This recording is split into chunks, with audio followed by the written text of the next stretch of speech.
Hello everyone and welcome back to our channel. In this video we'll be talking about the Cartesian plane, and this is a new topic. This is the first video in our Cartesian plane playlist. So if you want to know about Cartesian planes, is going to be this video and videos to come that are all going to be under the Cartesian plane playlist on our channel. So I'm going to start off by defining the term Cartesian plane, and we're going to go into plotting different points on our Cartesian plane. Then we are going to go into plotting graphs on our Cartesian plane. So let's go straight into it. So I'm first going to start off with the definition of Cartesian plane, or how it is defined.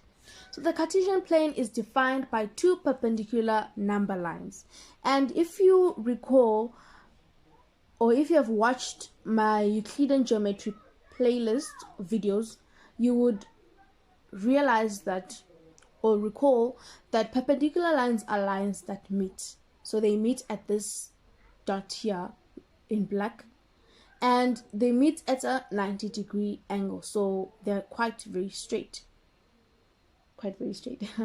So they meet. So in a Cartesian plane, those lines meet at point 0, and we call that our origin. And you're going to get a clearer picture when we move on to the bigger picture, or the complete Cartesian plane, and that's going to be in the next slide. But yes, so it's defined by two perpendicular lines, not just lines but number lines, so meaning these lines have numbers on them, and as you know, rulers have number lines, so we are talking about that kind of number line. So 1 2 3 4 going positive, and this side of the number line, or the side where the red is where the negative numbers are.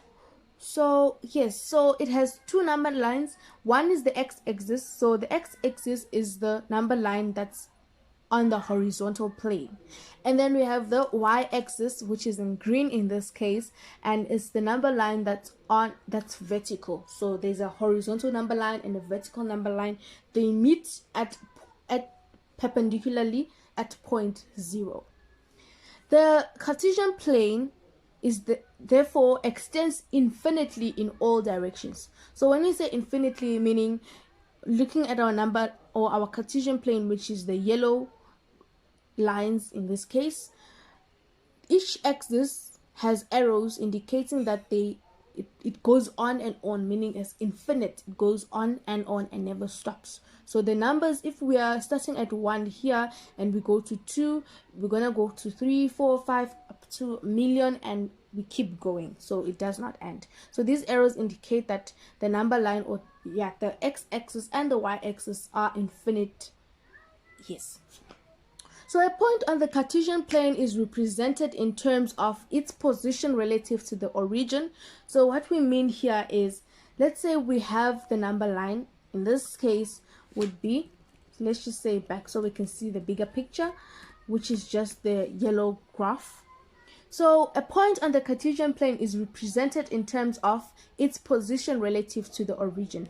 So relative to the origin, meaning we compare the point according to, or comparing it to how far it moved away from the origin, and we say the origin is the point where it's at 0, or the point where the two axes, the x-axis and the y-axis, meet together, and in this case it's the black or the red dot. So it's that point there. So let's say we have a point right there. We would say it's maybe 5 units from the origin. So it's 5 units from the origin, meaning it's 5 units from the origin, and 5 units from the origin to the right, and maybe 2 units from the origin going up.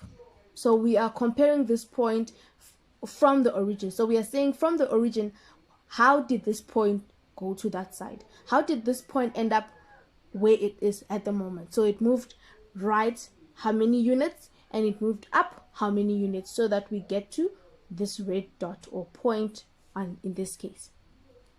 A point on the Cartesian plane can also be represented in terms of its distance from the two axes, and we are going to go into detail with that in the next slides to come. So let's go to the next slide, where I'm going to explain, or just show you the basics that we need to know when it comes to Cartesian planes as a whole. So as we've discussed that it extends, so each axis, so we have, let's label it first before we go any further. So we said we have an x-axis and a y-axis. It does not matter which side you put the y. In this case, I put x right there and y right there. I can also put x this side and y on the bottom, as long as the two x's are labeled correctly and in the correct place. And the correct place is either on the right, which is yellow, and or either on the left, up or down. You label it once or twice, it won't be wrong.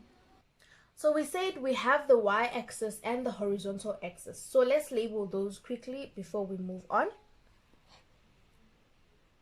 So this is called the vertical or y-axis. Vertical axis or the y-axis. They both are the same thing or mean the same thing. Then we have the, so that's the vertical, and then we have the horizontal. So horizontal axis, or we can also call it the x-axis. And we said where the horizontal axis and the y-axis meet, which is this yellow dot, is called the origin. So we are going to quickly label that also. So origin. So that's the origin, and the origin is at point 0. So I don't know if you can put 0 right there. So that's our origin. And then a Cartesian plane has 4 quadrants. So I'm going to label the quadrants real quick. So this one, let me change colors so that we can see the difference. So this is quadrant 1. Then we have quadrant 2. We have quadrant 3. And we have quadrant 4 on our right, lower right corner. So that's how we label our quadrants. And let me just write this, or let me just write the word quadrants just for spelling's sake. Quadrants. So we have a Cartesian plane has 4 quadrants. Quadrant 1, 2, 3, 4, and it always is going to be like this. It never changes, and the way we label it will never change. So you can never put quadrant 1 where there's quadrant 2. Quadrant 1 is always quadrant 1, quadrant 2 always quadrant 2, quadrant 3 and quadrant 4, and so forth. So we have 4 quadrants. And another thing you could have noticed is that our number line, which is, so let's look at our horizontal, which is our x-axis number line. We can see that from 0 there's a change in the sign of the numbers. So what I mean is, on our right of, so if we're looking at this horizontal one, which is our x, on our right, which is this side, so let me use a color for us to see what I'm talking about. So on our right hand side of this horizontal number line, we have the positive number. So 1, 2, 3, 4, 5, 6, 7, 8. And because of the arrows, it means it goes to infinity. So it goes to 1 million, and it can go to 1 billion, 1 trillion, and so forth. And on our left of our number line, so that's our cream color, we have the negative numbers. So it's -1, -2, -3, and it goes, and as it goes more to the left, the numbers keep increasing, but the value of the number does not increase. What I mean is, these numbers on the right are always going to be bigger than these numbers on our left. So for example, I mean -100 is less, it's smaller. -100 is smaller than 20, for example, because 20 is on the right of our horizontal axis or our number line, and 100 is negated, so it's more of this side. So if I can represent that on our number line, we can see that 20 is somewhere there, and we can see that negative 100 is somewhere there. So that means 20 is always going to be bigger than the negative. So all positive numbers are larger or bigger than the negative numbers. And as the number line goes that side, the numbers keep getting smaller, although the integers in those negatives gets bigger. The number itself, or the value, keeps getting smaller. So that's what I meant. So yes, so negative 1 is always going to be bigger than, so negative 1 is going to be bigger than negative 100, because negative 1 is closer to the positive side. And so if I have to represent that again, so let's use the blue color. Negative 1 is here and negative 100 will be that side. We can see that negative 1 is always going to be bigger than negative 100. You can leave your comments down below if you want me to elaborate further on why these negative numbers are always less than the positive numbers. Then we have the y-axis. On the y-axis, we can see that the numbers are positive on the number line that's on top. So this part of the number line, or of the y-axis or vertical axis, are the positive numbers, and on the bottom we have the negative numbers. And that's how a Cartesian plane, all Cartesian planes have the following characteristics. They all have 4 quadrants, they all have the y-axis and the x-axis, they all have the same values, if I may say, as a -1, -2, -3, -4, and so forth, and they all have an origin. So let's have a look at, before we continue, I just want to correct myself on saying they all have the same values. You can start at -5, then you go to -5, -10, -15, -20, and this side it should be 5, 10, 15, 20. So it just depends on so what I meant is it just depends on the unit you give your graph or your number line. So if you start with 5 here, you'd go with 5, 10, 15, 20, and on this negative part you'd go with -5, -10, -15, and so forth. So let's have a look at this little example I have in store for us. Let's consider a point in the first quadrant, and if you go back to your notes, we said our first quadrant is on this part of the Cartesian plane. So let's consider a point in the first quadrant represented in coordinate form. So if we say a point is represented in coordinate form, we mean it's represented in this form. So there is a letter that represents the coordinate, and the coordinate is a bracket with first coordinate separated by a comma and followed by a second coordinate. So the first number in the bracket is called the first coordinate. So let's label that quickly. So we mean this number here is called the first coordinate.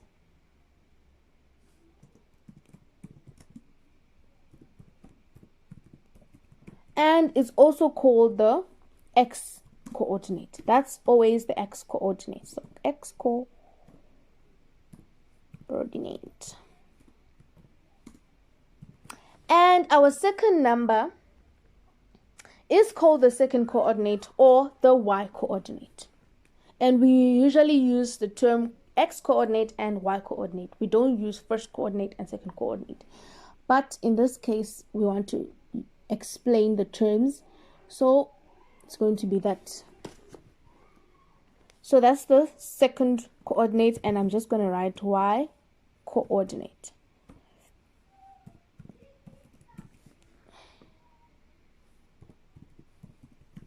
So that's our y coordinate, and that's how, and the first coordinate is separated by a comma followed by the second coordinate, or the y coordinate. So it's always x coordinate, comma, y coordinate.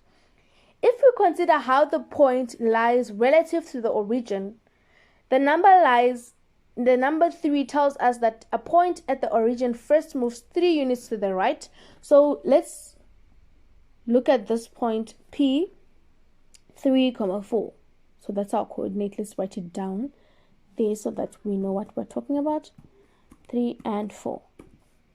And if we want to describe or consider how the point lies relative to the origin, the number 3, so this is the x coordinate. So let's label our graph x and y so we know what we're talking about. So if we say x coordinate, we are looking, so we say this is x, right?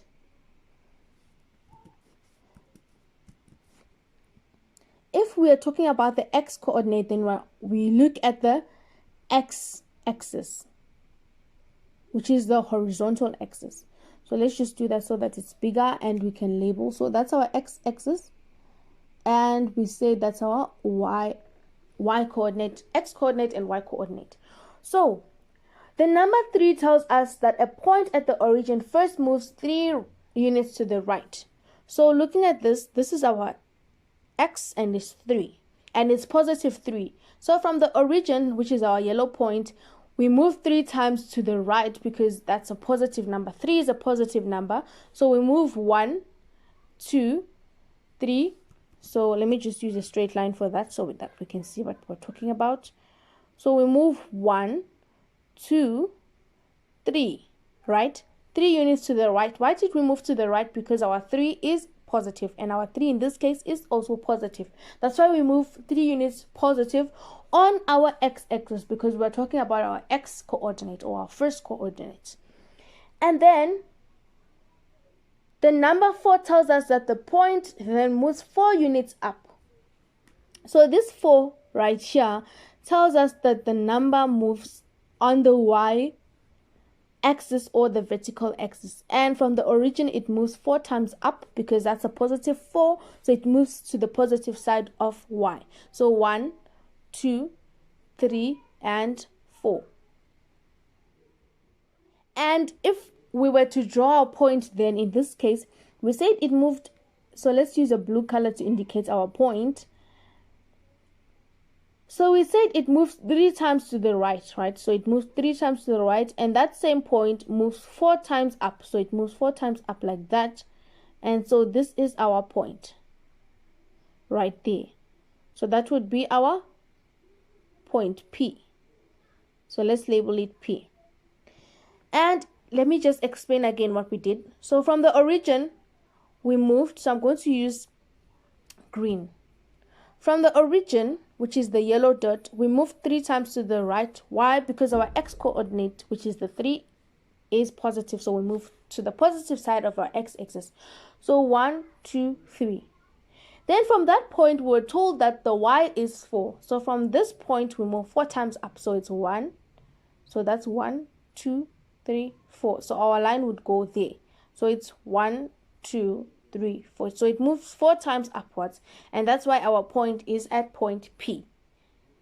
That's our coordinate. So if we were to write our coordinate at that point, it would still be P, then 3, 2, 4. And that's how you would write or jot down your point. So if we consider the position of the point, the same point P3, 4 from the axis, the number 3 tells us that the point is 3 units away from the vertical axis. So 3 units from the vertical, 3 units away from this vertical, so which is the y-axis, so it's 3 units away. And the 4, the positive 4 tells us that it's 4 units away from the horizontal axis. This value can be read on the y-axis, and the number 4 is the y-coordinate. So it's what we have just explained in this slide. So let's have a look at some of the questions we can encounter at this stage. So let's consider these points relative to the origin. So we have Q negative 6, 4. Then we have R negative 4, negative 5. And we have S7, comma, negative 4. So let's see how we can show those points on our Cartesian plane. Let's first show these points on our Cartesian plane, then we explain how far it is from the origin and how we moved from the origin to get to that point. So let's look at our first point, which is Q, and Q says negative 6, and we know that the first number is the x coordinate, the second number is the y coordinate. So we first have to make sure our x's are labeled. If not, we label them. In this case, they're not labeled, so we have to label them ourselves. So that's the x-axis and the y-axis. And our q is -6 to 4. So that's our x. So the -6 is our x. So we look at our x number line. And we can see that -6 is this side of our x number line or x-axis. So we plot, so in this case we're looking at this -6 right there. So the dot I just made there, because that's our -6. So let me make it a bit bigger so that we can all see it. And to 4, so -6 to 4. And so we said -6 to 4, so let's just make a line right there. Let's make a dotted line upright. Sorry that my line is not quite straight. And then 4 is right there, because so 4 is on our y-axis, because this number 4 right there, so this 4 in our yellow is on our x-axis. So we have to look at our x-axis when we are looking at this number 4. And we can see that it's 6 to 4. So our line would be somewhere there. So let's just quickly,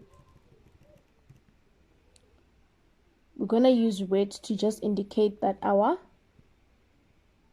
so it's 6 and then 4. So we go 4 and then somewhere there.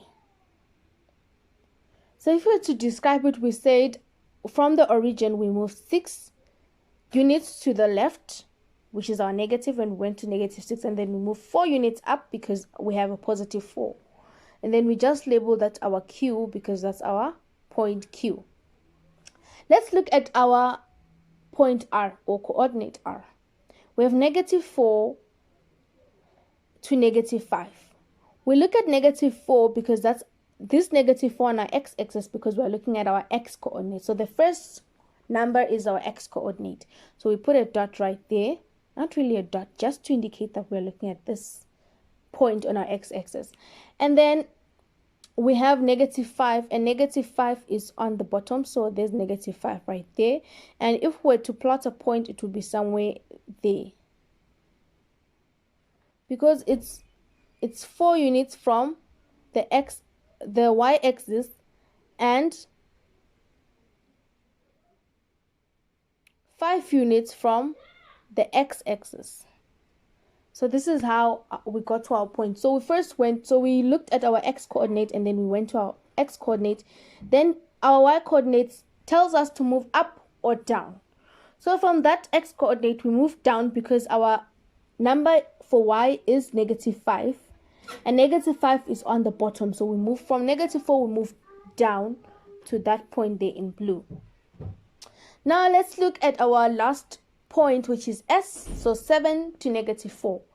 7 is our x coordinate, and x coordinate meaning we look at our x-axis, and we can see that that's positive, so we look at our right hand side of our x coordinate. So our 7 would be right there, and our -4 would be on the bottom. So -4 would be right there, and our point would be somewhere there.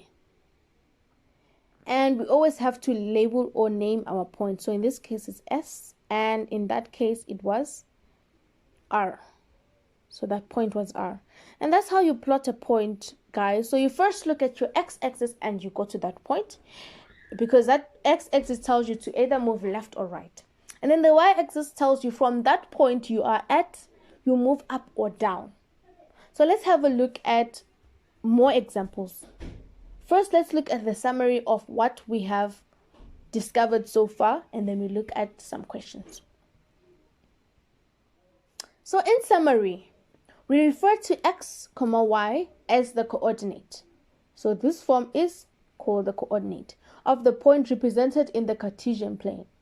The first coordinate, which is this one in blue, is the x coordinate. It represents a horizontal translation of the point from the origin. So what we mean is, from here, from this point right here, the x coordinate tells us if we either go left or we go right. So let me make sure that line is straight. So our x coordinate tells us if we move left or right. So if our number is negative, we move left, and if our number is positive, we move in the green line. So let me just make it different so that we can see what we're talking about. So if your number is positive, you move in the green direction, and if your x or your first coordinate is negative, we move in the red direction. And then the x coordinate also represents the position of the point from the vertical y-axis as measured on the axis. So it shows us this is the y-axis. So I'm just gonna label it or just recolor it. Just put a yellow line on it. So if our line or if our dot is somewhere there, can you see it's far from? It tells us the distance it's away from this yellow line. So it tells us the distance or the position it is away from the y-axis. So this is what number 2 means. The second coordinate, which is the y-axis, and in this case I'm going to label it yellow or just indicate it as the yellow point. That's our y coordinate. It represents a vertical translation after the point has moved horizontally. So after our point has moved, let's say we have, let's look at S again. We have, or let's look at S again. We have 7. So we first move to 7 right there with my yellow dot. And then from that 7, that vertical -4 will tell us if we move up or down from that 7. So in this case, it's -4. So we move down 4 times.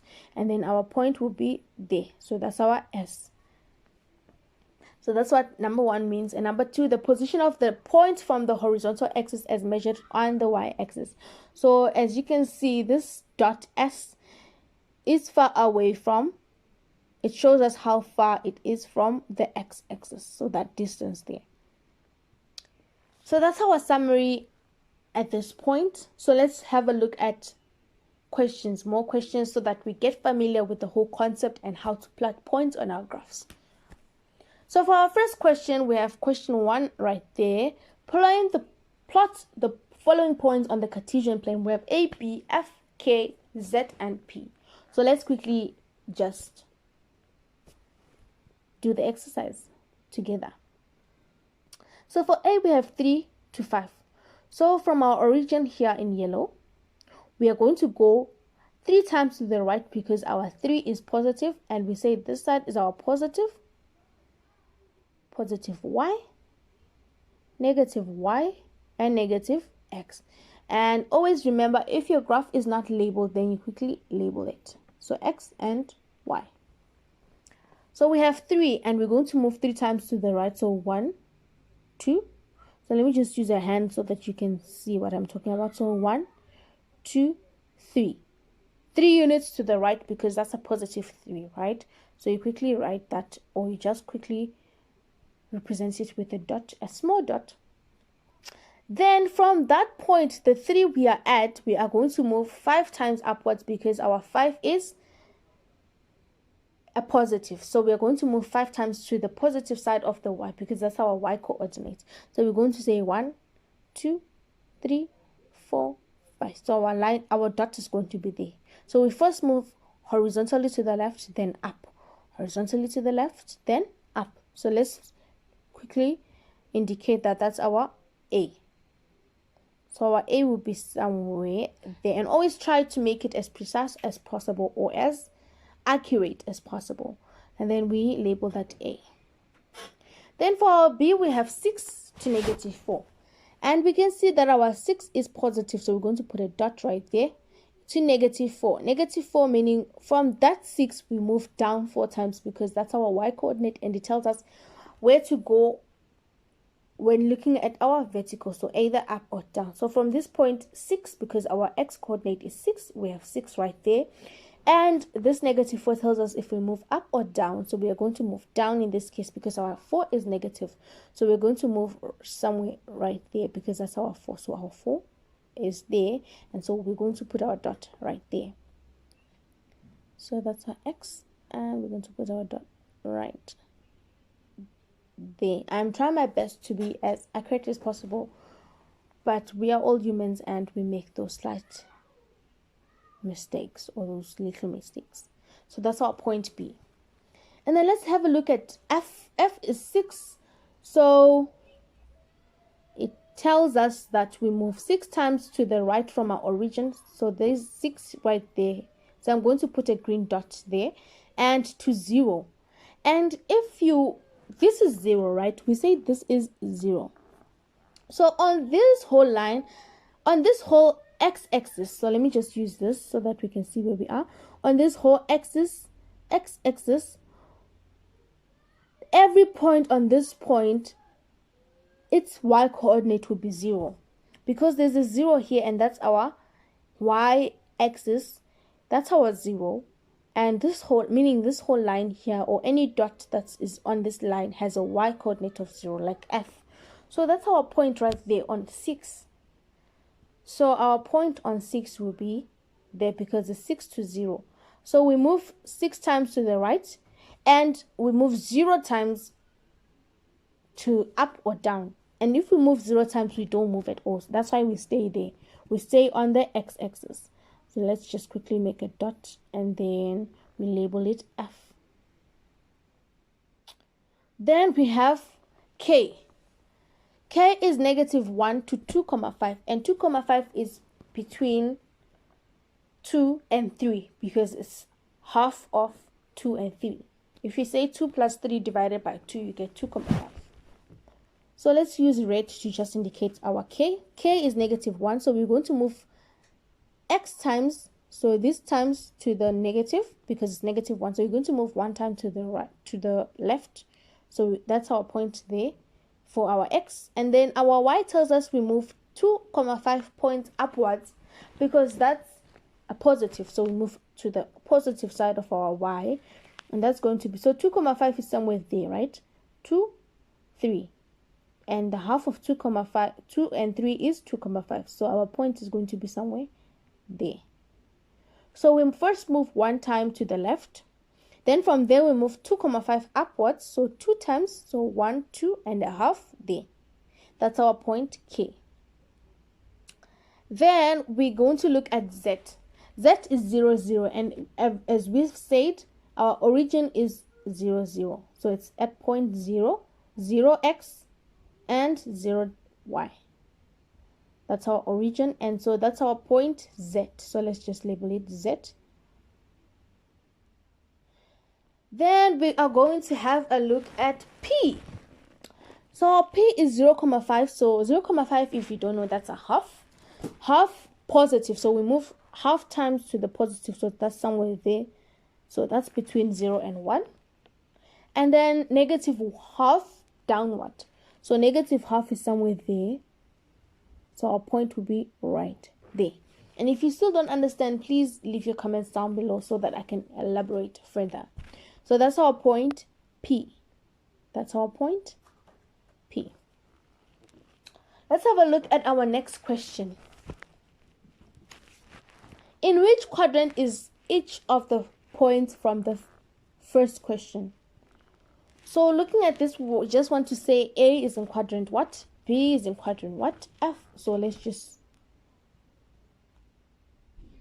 say which ones. Okay, so let's just, so in each quadrant we just write the letters of in which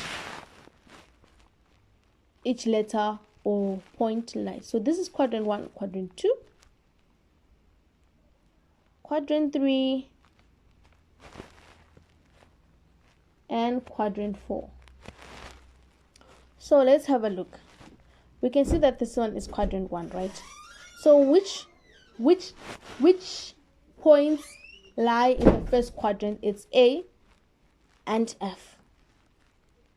A and F lie in quadrant 1. So let's write A and F lie in quadrant 1.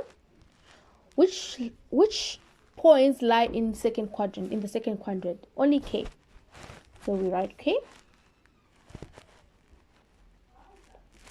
And which points lie in the second quadrant? In this case, we don't have any. And 2 points lie in the fourth quadrant, which is P and B. So we have P and B. And we can see that Z does not lie in either of the quadrants, but is on the origin. So that's a special point. That's it for today, guys. Thank you all for watching. See you in our next video as we discuss on how to plot graphs, how to plot and draw stuff on our Cartesian plane. See you in our next video. It's going to be fun. Bye.